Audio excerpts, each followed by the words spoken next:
এক রাখাল বকরির পাল নিয়ে দাঁড়ায় আছে। আমি নবী দাঁড়ায় গেলাম, রাখালও বলতেছে। হঠাৎ করে দেখলাম আব্দুল্লাহর সন্তান দাঁড়াইয়া আমাকে ইশারা করে বললেন, রাখাল একটু আমার কিনারায় দাঁড়াও। আমি দৌড়াইয়া আব্দুল্লাহর সন্তানের কিনারায় দাঁড়ায় গেলাম। আল্লাহর নবী ডাক দিয়ে কয়, ও রাখাল ভাই, আমাদের পেটে ক্ষুধা লাগছে, একটা বকরি দাও, ওখান থেকে একটু দুধ দহন করে দাও, আমরা দুধ পান করব। আমি রাখাল বললাম, এই বকরির পালের মালিক আমি না, এগুলো আমি মাত্র আমানতের সাথে রক্ষা করি। রাখাল, আমার কোনো অনুমতি নাই, আমি অনুমতি ছাড়া মালিকের দুধ দিতে পারবো না। এবার আল্লাহর নবী রহমাতুল্লিল আলামিন কেমন সুন্দর আদর্শ কায়েম করে বললেন, রাখাল এমন একটা বকরি আমার সামনে এনে দাও, যেই বকরিটা দুধ দিবে দূরের কথা, দুধ দেওয়ার মতো কোনো কাইফিয়তই নাই, দুধ দেওয়ার কোনো সিস্টেমই নাই, এমন একটা বকরি এনে দাও।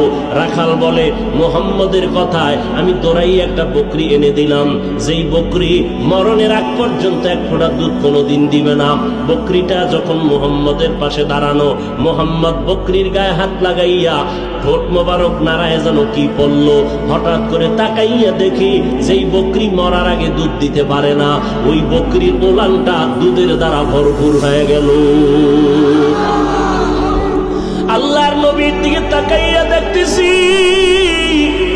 নবী নিজ হাতে ওলান থেকে দুধ দহন করলেন, এরপরে পেট ভরে দুধ পান করলেন, আবু বকরকেও পান করালেন, এরপরে আমাকেও পান করালেন। রাখাল বলে, এরপরে আমি দেখলাম আবার বকরির গায়ে হাতটা লাগাইয়া ঠোঁট নাড়াইয়া কি যেন বললেন, নজর করে দেখলাম বকরিটা আগের মতো হয়ে গেল। মদিনার নবী বলেন, যাও রাখাল ভাই, বকরিটা পালের মধ্যে দিয়া দাও। আমি পালের মধ্যে দিয়া এমন জোরে একটা দৌড় দিয়া মুহাম্মদের কদমে লুটাইয়া পড়লাম, আর বললাম, আপনার আদর্শ আর অলৌকিক ঘটনা দেখে আমি বরদাস্ত করতে পারলাম না। এখনো বুঝি আমি শুনছি আপনি জমিনে আসছেন, আপনার হাতে কালেমা পড়ে 10 বছর বয়সের আলী কালেমা পড়েছে, আপনার হাতে আবু বকর কালেমা পড়েছে, মা খাদিজা কালেমা পড়েছে, আমি এখনো রাখাল কালেমা পড়তে পারি নাই। হাতটা বাড়াইয়া আমাকে আপনি এখনই কালেমা পড়ে মুসলমান বানায় দেন। নবী বলেন, এই রাখালকে চিনুনি?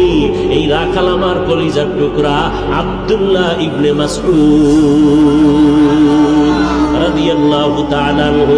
মুফাসসিরিন কেরাম, মুহাদ্দিসিন কেরাম বলেন, আব্দুল্লাহ ইবনে মাসউদ এমন দামি একজন সাহাবী, আব্দুল্লাহ ইবনে মাসউদের চেহারার দিকে হঠাৎ করে যদি কেউ নজর করত, মনে হয় যেন মদিনাওয়ালা নবীর চেহারার মতো দেখা যায়।